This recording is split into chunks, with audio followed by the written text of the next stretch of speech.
Hello friends, today is a gardening day. Well, at least an indoor gardening day. Despite the rainy and cold weather outside, I had the gardening bug.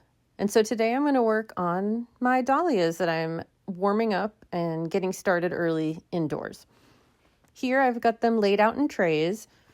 Each little tuber is covered a little bit with soil with the crown uncovered so that I can see if it's growing or sprouting. This one has a sprout, and as long as it's about at least an inch of growth, then I pull it out and I pot them up in solo cups, which I've drilled a hole in the bottom for drainage.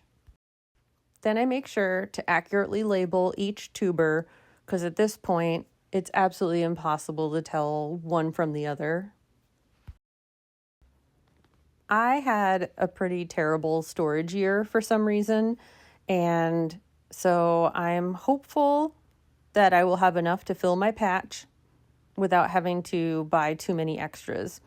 So here I am going through all my different trays, finding all of the tubers that have at least an inch of growth and fishing them out, making sure they have a label on them. And then I take them downstairs to my grow light setup, where I fill them with soil and stick them under grow lights. There are lots of different methods for starting dahlias indoors, and a lot of people will come up with their own idea and it works great for them. I try something a little bit different every year, trying to improve upon my setup, and I'm still learning. I've only been growing dahlias for 4 years, I believe.